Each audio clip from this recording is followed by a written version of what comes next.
Kinetics. So although we can know a lot of things about a chemical reaction, so the reactants, the products, stoichiometry, energy, we really need to understand the rate of the reaction to really understand what's happening in the reaction. So although graphite can be compressed into a diamond, the reaction is so slow we can't even view it in our real time. So we're not going to be focusing on those kind of reactions in this course. We're going to be looking at the kind of reactions that occur in real time. The difference between thermodynamics and kinetics is that thermodynamics can tell us if a reaction occurs, whereas kinetics tells us that a reaction occurs at a certain speed or how quickly it goes. So this first reaction here is a very depressing reaction for my wedding ring. A diamond reacts with oxygen to produce CO2, so it literally blows away with the wind. This delta G, which we're going to learn about more thermodynamics, tells us that it's spontaneous. The fact that it's negative, and it's very large negative delta G, will actually say it's very spontaneous. Spontaneous meaning it can occur. It's a really good thing we have kinetics, which says it occurs very, very slowly. Whereas this reaction, my delta G tells me that, yeah, it's spontaneous, it's kind of spontaneous, but it actually occurs instantaneously. So there's going to be a big difference between if it occurs and how quickly it occurs. So what we're going to focus on right now is how quickly. So reaction rates. These are a change in concentration of a reactant or product per unit time. So when we're talking about these concentrations, we're going to use these brackets. So yes, moles per liters is molarity, and we can use the terms molarity. But in writing, most of the time, we're going to use brackets around whatever compound we're talking about at that time. If the rate expression involves a reactant, we have rate equals a change in the amount over a change in time. This is always going to be negative because the concentration of our reactants must decrease.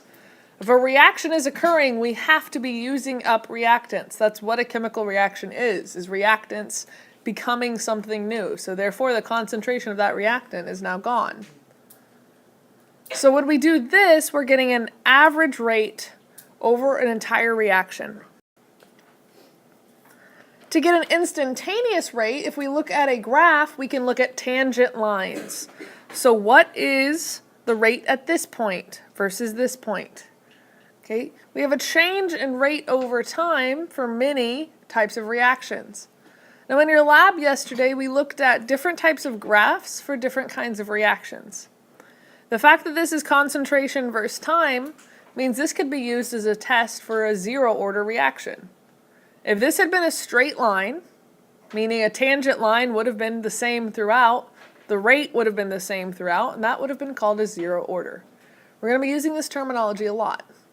But because this is not a straight line, we do have to use tangent lines at any point. If I want to know what the rate is at 400 seconds, it's a very different rate than all the way at 2,000 seconds.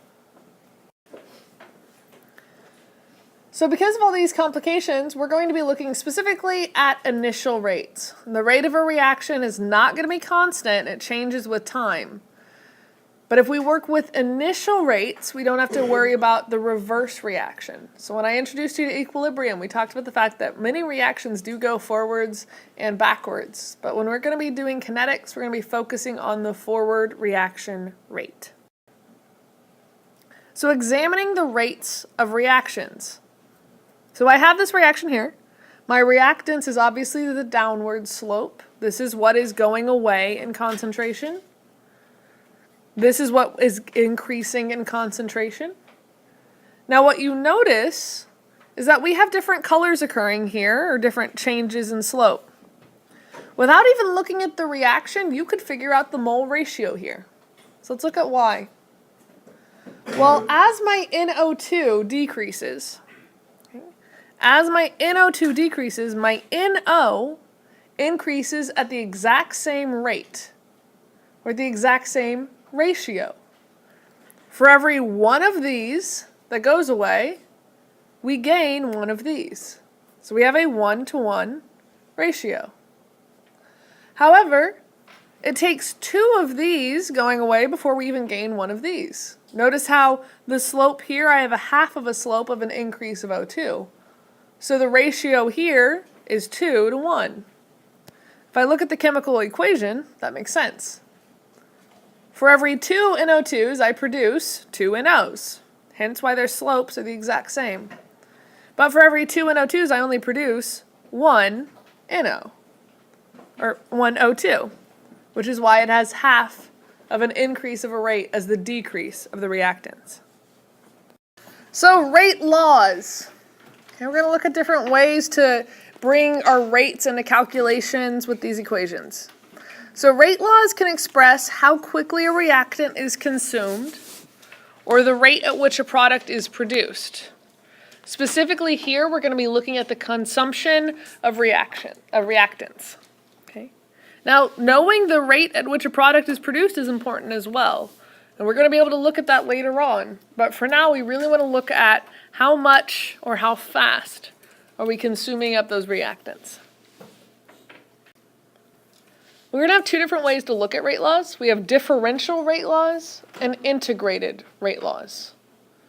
Differential rate laws are a rate law that expresses how the rate depends on concentration. So rate depends on concentration. When we're looking at differential rate law, this is what we're going to be specifically focusing on, is concentration. Integrated rate law is going to focus more on the time influence. So when I write out a differential rate law, we always write it the same. Rate equals little k. This is crucial that it's a little k. If you actually put a capital K, you'll be entirely wrong. Because unfortunately, kinetics uses a little k for its constant, and equilibrium uses a capital K for its constant. And k's look pretty similar. Make sure you don't make yours look similar. This must be a little k. So rate equals little k times the concentration of your first reactant to a power times the concentration of your second reactant to a power. Notice dot, dot, dot. Okay, if you have 5 reactants, you put each reactant to the power. And we're going to talk about that power in just a second. But remember, these brackets are going to represent the molarity, or the moles per liter. So if I have the rate law, rate equals K, A to the m power, B to the n power. These exponents are going to be positive or negative. They're integers or fractions, but most of the time they're going to be positive and usually whole numbers.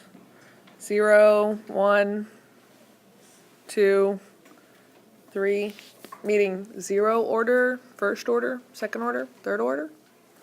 So those exponents are going to be my orders. When K is going to be my rate constant. The value of K depends on the type of reaction, the temperature, and the presence of a catalyst. Okay, a type of reaction is going to be very important. A combustion reaction, you all have experienced many combustion reactions on the 4th of July. Those are pretty instantaneous. They're pretty fast. Okay, temperature is going to be very crucial. We're going to discuss this even more. But just to give you an idea, usually about a 10-degree increase is going to double your K. Okay, so temperature is highly, highly important when we're talking about the rate of a reaction, which also means you must keep constant temperatures in these reactions. And then the presence of a catalyst, because these energy diagrams aren't going away. Remember, a catalyst will lower this, which means that the reaction is able to occur much quicker, has a much lower hill to go over, so it's going to occur a lot quicker. So all 3 of these can easily change your K. And then this part right here makes for a very easy multiple choice question.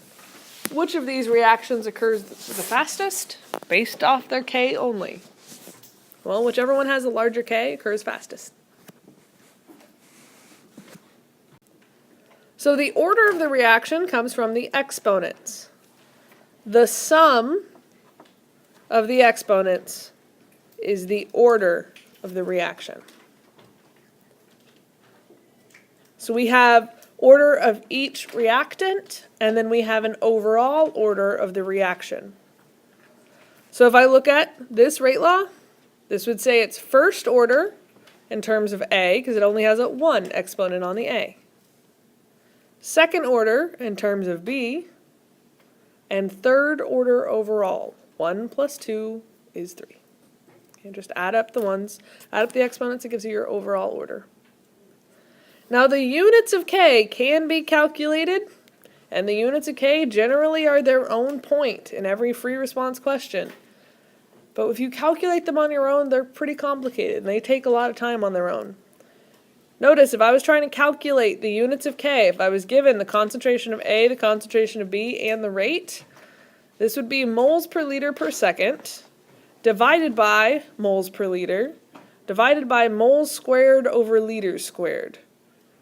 And this would be entirely different for each reaction based off of the units for each one of the, based off the order for each one of the reactants. So instead of practicing that and trying to work those out, there is a simple way to figure out the units. The shortcut is just to know this. Okay, your unit for K is always going to be liters to the X over moles to the X per time. And what this X is, it's 1 less than the order of the reaction overall. So if you can just learn this, then you can just automatically discover the units for your K every time. So if the reaction is third order, then 3 minus 1 is 2. You plug a 2 where those X's are. If it's second order, 2 minus 1 is 1. Put a 1 where those X's are. If it's first order, well, 1 minus 1 is 0. Putting a 0 would be L to the 0, moles to the 0, which is the same thing as 1. So it'd be 1 over time. The last one I left for you on your page is, what is 0 order? Well, let's look. 0 order, K, equals L, 0 minus 1 is a number. L to the minus 1 over moles to the minus 1 times time.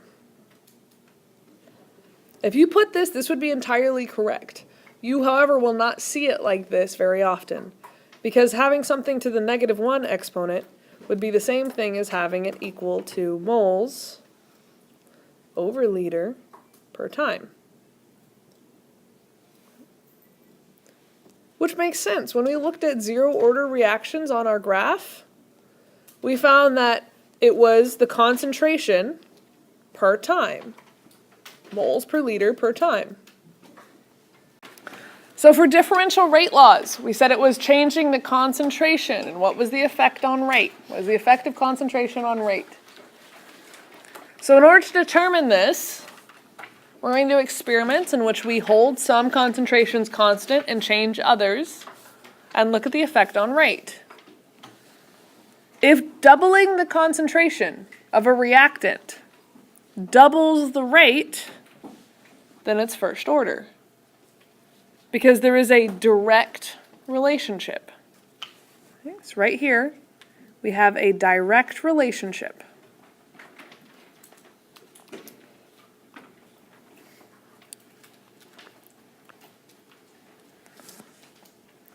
If doubling the concentration causes the rate to quadruple, then it's second order. So you multiplied it by 2, and that made the rate multiply by 4. That is an exponential relationship. That is an exponential relationship of 2. Well, it's second order, which we write as an exponent. If doubling the rate, or doubling the concentration, increases the rate by 8 times, well, 2 to the third power is 8. So this would be exponential change of 3, and we would call it third order.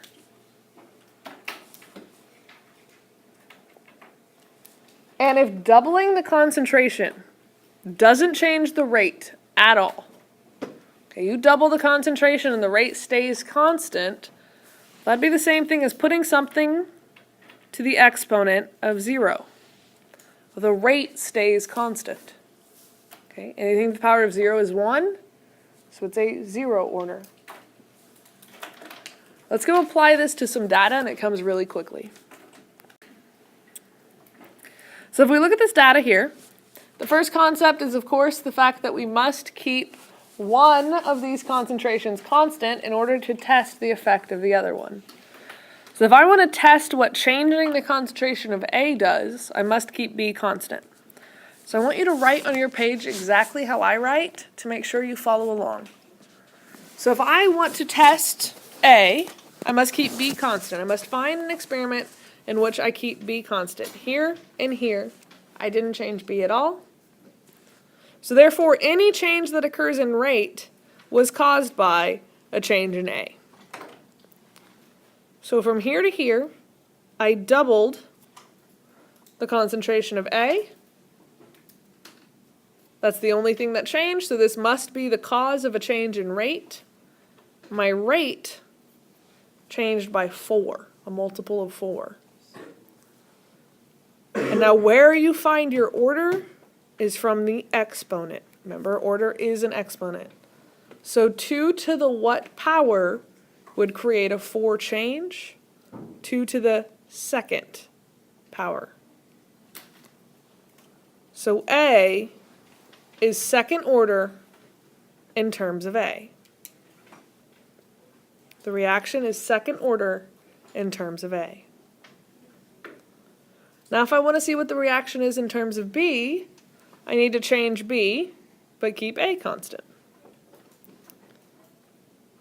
So in this case, I keep A constant for the first 2 trials, and I changed B. I changed B by a multiple of 2, and the effect that had on the rate was also a multiple of 2. To find the order, you look at the exponent. 2 to the 1 power would equal a 2 change in the rate. So it is first order in terms of B.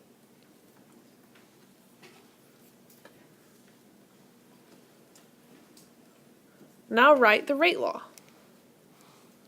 Well, the rate law would equal rate equals little k, always little k, so rate equals little k. Put your brackets around your first reactant, A, your brackets around your second reactant, B, and put everything to its order. So we said A is second order, B is first order, so it'd be A squared times B. And finally, this reaction is third order overall, because I have a 2 here and a 1 here. So 2 plus 1 gives me third order overall. So for the next one, your first step is to look for where something's being held constant. So if I want to look for NH4, I want to see what the order of NH4 is, I need to look for a time when NO2 is held constant. NO2 is held constant from trial 2 to trial 3. And here I multiplied by 2 my concentration of NH4. I look at the rate. My rate also multiplied by 2. So 2 to the what exponent equals 2? 2 to the first exponent. So 2 to the first power or first order. Therefore, NH4 is first order. Do the same thing for NO2. We find a place in which NH4 is held constant, like trials 1 and 2. From trials 1 to 2, I multiplied the concentration by 2. If I look at the effect on rate, my rate also multiplied by 2. So 2 to the what order would equal 2? 2 to the first order. So the reaction is first order in terms of NO2. Write out the rate law. Rate equals little k, concentration of your first reactant times concentration of your second reactant to the power of their order. Rate equals little k, concentration of A times concentration of B. And the reaction is second order overall. Now, these questions are generally multiple choice type questions because they're just conceptual application. Can you read it and answer the correct answer? So from here, this becomes a problem when we have these exponents, because in the multiple choice section of the AP test, you do not have a calculator. So you need to be able to manipulate these exponents into a way it's easier for you to figure out what happened. So from trial 1 to trial 2, I had a change in 2, and I need to be able to look at this and see what the change was. The fact that this is a -4 exponent, this is a -3, usually makes it difficult for people. You have two options here. Either one, turn these into decimal form and it's easier for you to see, or move these decimals where it's basic math for you. So if this is a -4, and I want to make this a -4 as well, I can move my exponent over here to make that a -4. 3 going into 12, well, that's simple math. 3 to 12 would be to 4. So 2 to the what power makes a 4, 2 squared. That makes this reaction's rate law be rate equals the concentration of A squared. So here's the AP problem from 2003, directly from the AP test. Now when you first look at this, you are given the data table. What's different than the ones we've looked at so far, it has 3 different reactants, so each time you want to look for a change in rate, you need to hold 2 of the others constant. So the first thing it asks for is to find the rate of the bromine, or the order of the bromine, the bromite, and the hydrogen ions.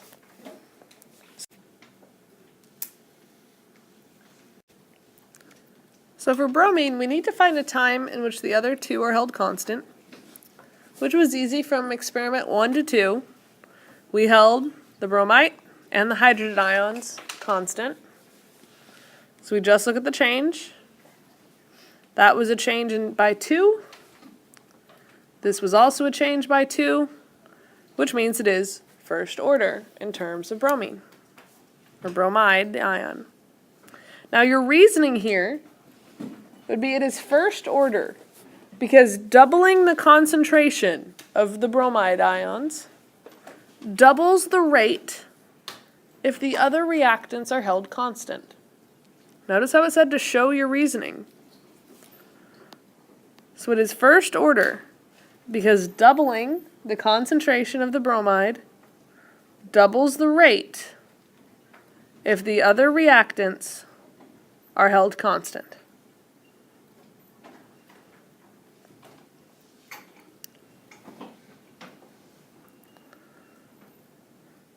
So if we want to do bromite, we need to find a time when both the bromide and the hydrogen ions are held constant. Now these experiments are independent of one another. A lot of times people are looking for only 2 that are right beside each other, but you could have done these experiments in any order, so you can pick any of these 2 experiments. So if I want to look for bromite, I look for a time when both the bromide and the hydrogen ions are kept constant.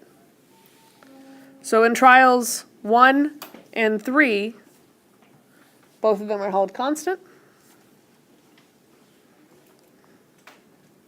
I look at the change here. Now this is a free response question, so you would have a calculator for this one. This is a change times 1.5.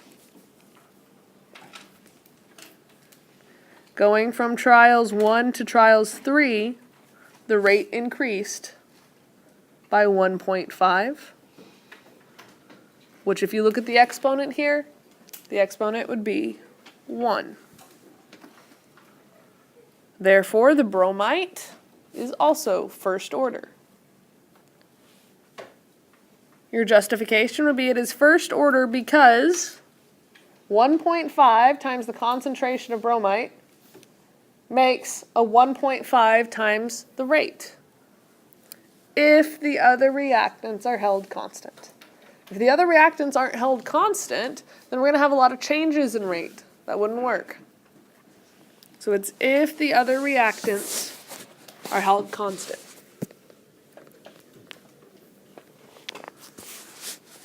Now for the hydrogen ion. The problem with the hydrogen ion is there's not a time when hydrogen is doubled and nothing else changes. Which means we're going to have to find something new to look at.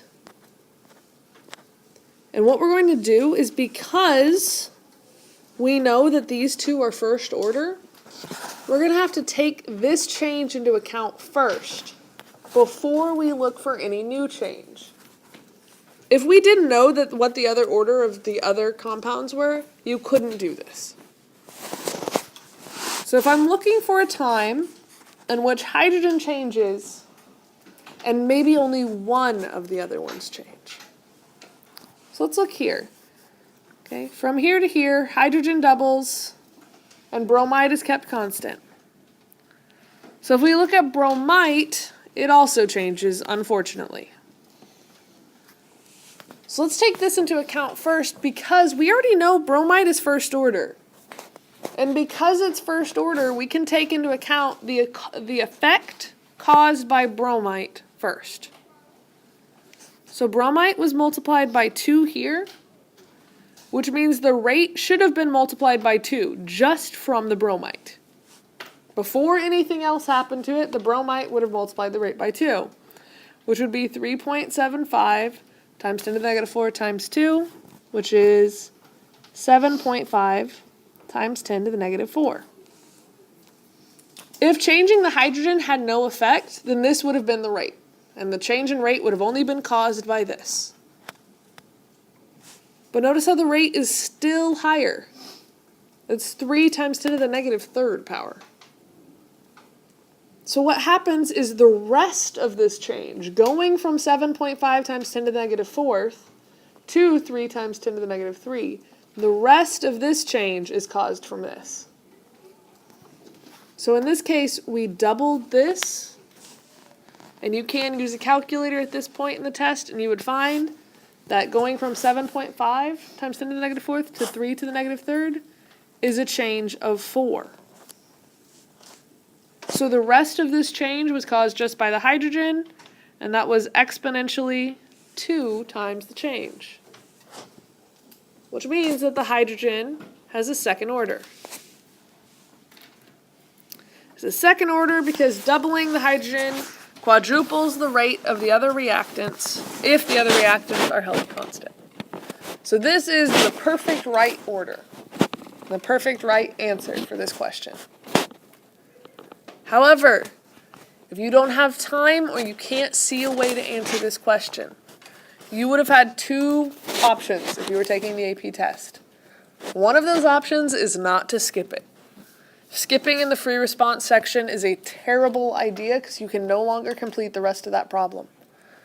Your 2 options are: 1, try and figure it out logically, put some kind of answer from the logic you know, or 2, throw down an answer. There's only so many orders possible.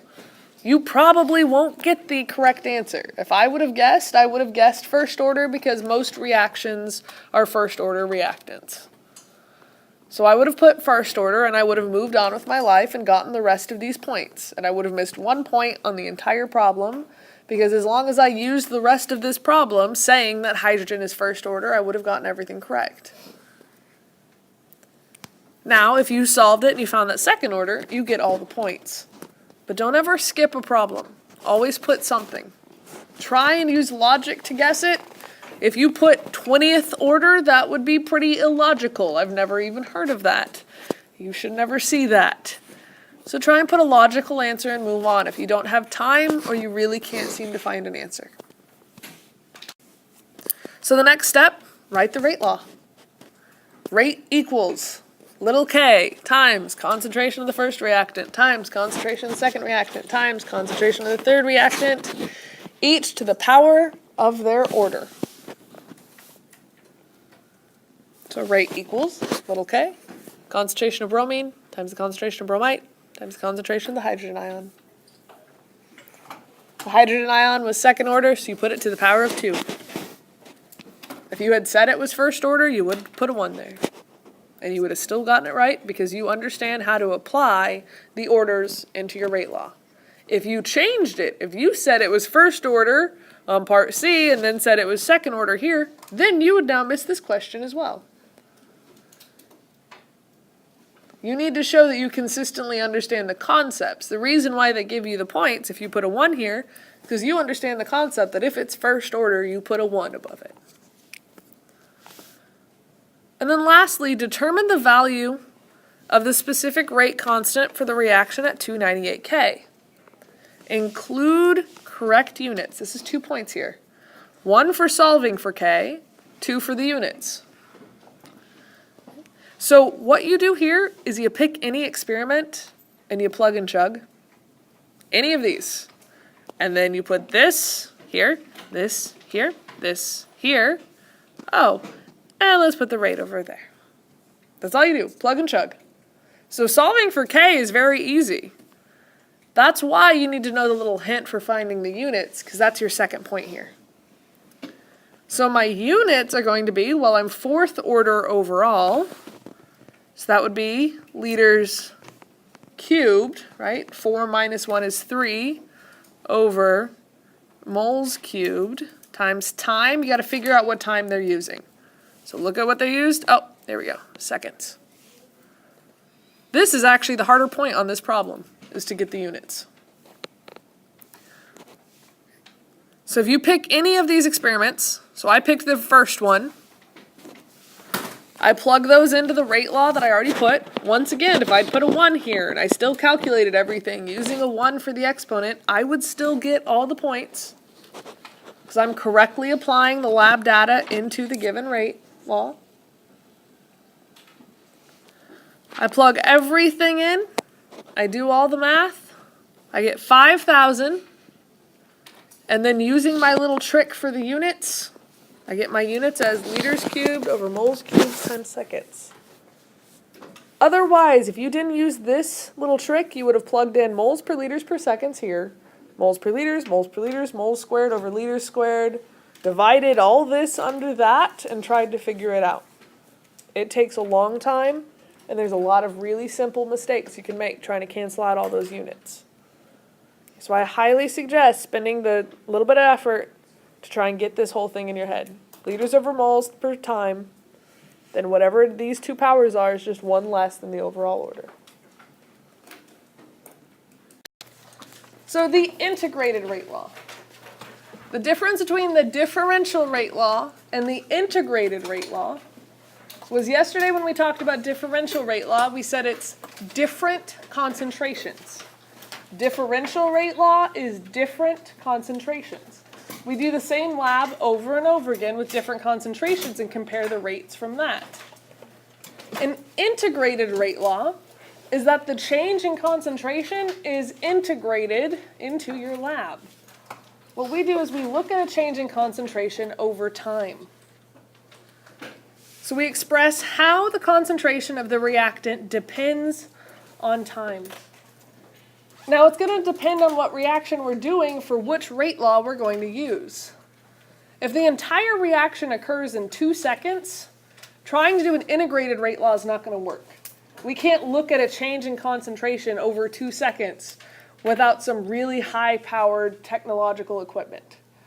So if the entire reaction occurs in 2 seconds, we're just going to keep using different concentrations and use that data to see a change in rate versus concentration. Otherwise, we can do a change in concentration versus time if we actually have a way to measure changes in concentration over time.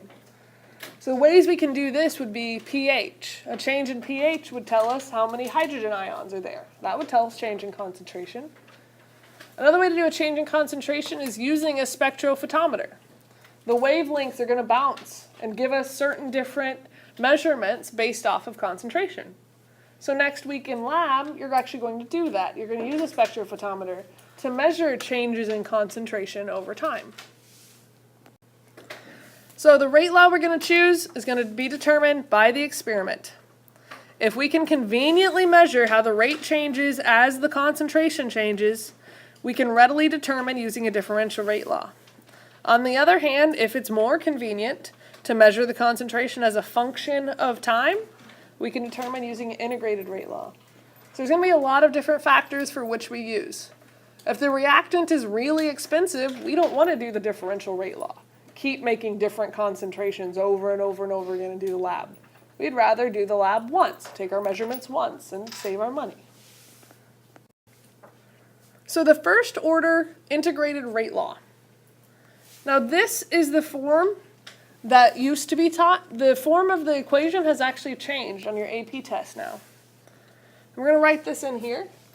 It's the same one that I gave you on the lab, and it's also on the bottom of page 4.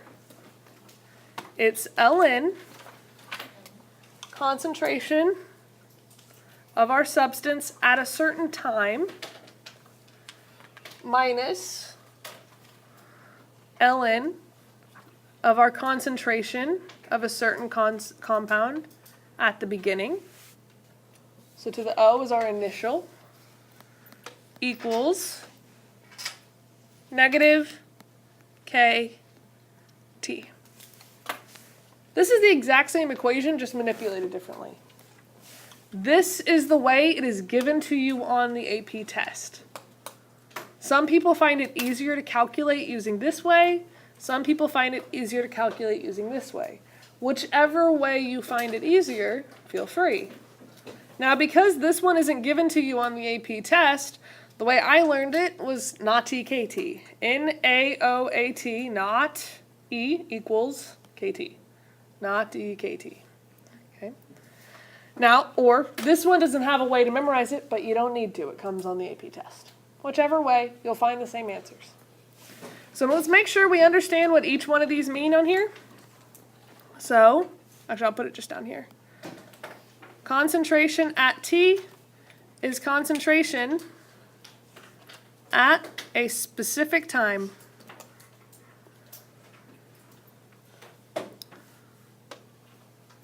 Concentration O is my initial concentration.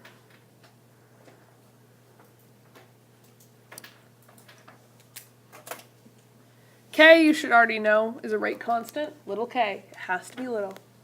T is obviously time. Now Ln, those of you who haven't gone all the way through with Algebra 2 yet, you probably haven't worked with natural log yet. All that we really need to know for this course is that there's a pretty little button on your calculator that says Ln. Okay? If I want to get rid of the Ln, I do the opposite of an Ln, which is a little e to the power of. On your calculator, that's right above the Ln button. Okay, so as long as you can get used to doing that, using it just like a regular logarithm, that's a natural log, but you're going to act like it's just like a log. You're going to do everything the same way you would do if it said log, just use the Ln button instead. So a plot of Ln A versus T always gives a straight line for a first order reaction. For the M&M lab, we decided it was a first order reaction. We got a straight plot. Now, while that wasn't an actual chemical reaction, it works. First order means it depends on concentration. It directly depends on concentration. The more M&Ms we have, the more M&Ms will show an M when you roll them out. Okay, the less, the fewer. It's a direct correlation between amount of M&Ms and the amount of M's you see. Same thing with the direct correlation between the concentration and the rate. So that's why our Ln versus T gives us a straight line if it is first order. Like I've said before, about 80 to 90% of all reactions are first order. That's why we focus on first order first.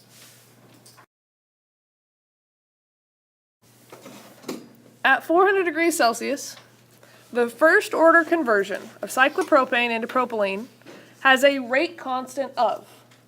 Now this is a lot of words with a lot of numbers, and these kind of questions can get kind of overwhelming pretty quickly.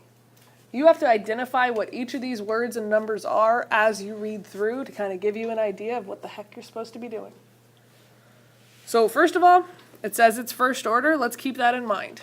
It has a rate constant. Well, we know that rate constant is little k. So we've been given a k. Here's the number for it. If the initial concentration, okay, well we know what initial concentration is. That's that A to the O. Initial concentration of cyclopropene is, gives us a number. Awesome.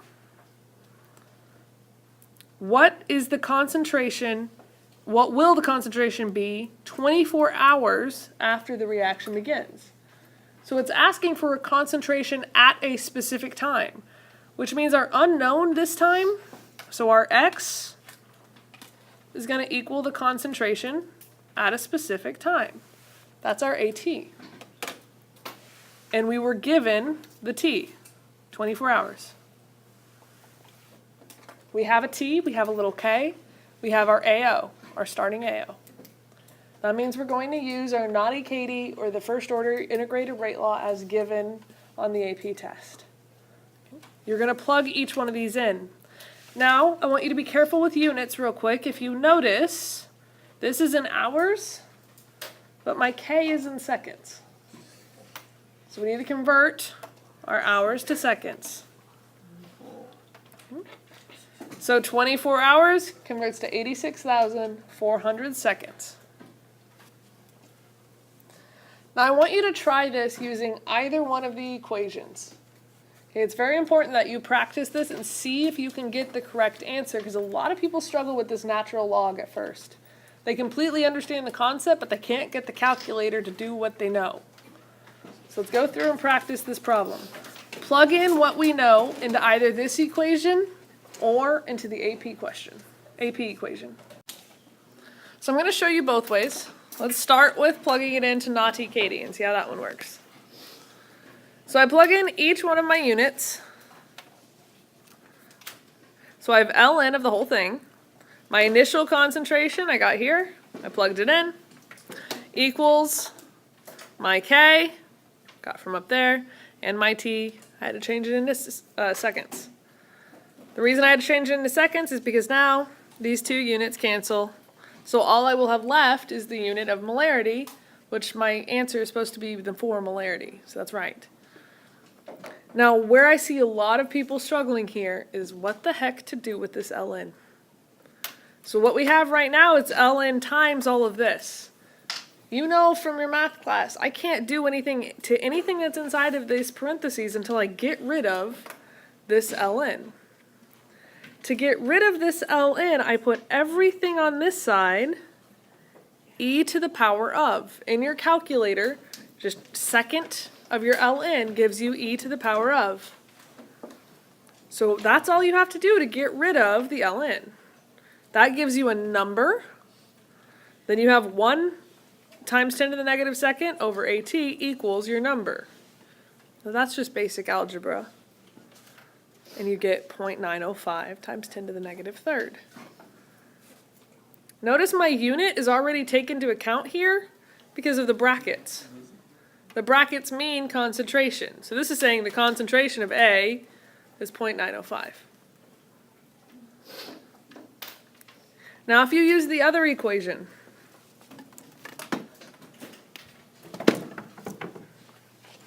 I have, so if I use the equation from the AP test, I get this. I plug in, I'll use the term x because that might help. So my AT is what I'm solving for, so I'm going to look at it as x. Minus Ln. My concentration of AO, which was 1 times 10 to the negative second, equals a negative. K was 1.16 times 10 to the negative sixth times my time, 86400. Now if I multiply these two together, I get negative 0.100224. If I put this into my calculator, just hit the Ln button of 1 times 10 to the negative 2, I get negative 4.605, which is subtracting a negative, which is the same thing as adding a positive. So I have my Ln of x minus a negative 4.605. To get rid of the negative minus the negative 4.605, I'll add to the other side, which gives me ln of x equals negative 4.705. Now I'm not done because I still have the ln of x and I just want x by itself. To get rid of the ln of x, I take the other side, e to the power of negative 4.705. Look on your calculator. If you hit second ln, that'll give you e to the negative 4.705. And my final answer comes out to be x equals 9.05 times 10 to the negative third, which equals my concentration of the substance at a certain time, the specific time being 86,400 seconds, if I wanted to designate that on the concentration. So, notice, all of a sudden I switched to chapter 21.2. This is the only thing we're going to be talking about from the chapters 20 and 21. Chapters 20 and 21 is organic and nuclear chemistry, neither of which are on the AP test anymore. So this is the only thing we really talk about with nuclear chemistry is radioactive decay. So every radioactive sample has a decay rate or an amount of particles that will decay over time. This is a first order process. This is a derivative of the Naudi-Katie equation. And by derivative, I mean the only thing that I've changed is instead of using concentration here, I just put the letter N, because we're just looking at numbers. This is actually what I had you do at the M&M lab. We weren't actually looking at concentration of M&Ms, we were just looking at number of M&Ms. So this integrated rate law calculation can be used just looking at the number of atoms of something. So half-life is the length of time required for the concentration of a reactant to decrease to half of its initial value. This calculation right here is one of the easiest calculations you'll ever get, 0.693 over K. And it's given to you on the AP test. You don't even have to memorize this. This is how you calculate half-life. And we also know how to calculate K now. We can use Naudi-Katie, or just the first order integrated rate law. So a lot of times we'll see half-lives depicted as graphs, because it's easy to look at it. You look at its concentration. Half of it deteriorates over a certain amount of time. So the decomposition of SO2Cl and Cl2 is a first order reaction with our K. Well, if we're given a K and we're to determine half-life, that's that really simple calculation. Half-life equals 0.693 over K. You were given K, you can do it. Plug it in, voila. 31,500 seconds, or 525 minutes. Or 8.75 hours. Sometimes you might get a half-life question that's it. Just give me half-life, here's K. Oftentimes, half-life is going to be integrated into a problem where you're going to find K first, or you're going to use half-life to find K. If I give you a half-life, then you can find K, then you can use that K to go into an integrated rate law. The decomposition of N2O5 dissolved in CCl4 is first order. Chemical change is. At 45 degrees Celsius, the reaction was begun with, wow, now this is a lot of writing, which means we need to, of course, go through and identify different variables. See what we were given to figure out what they want from us. It gives us initial concentration, okay? So we've got AO. After 3 hours, so we've gotten a time. The concentration had decreased too. Oh, well, we have a concentration at a time.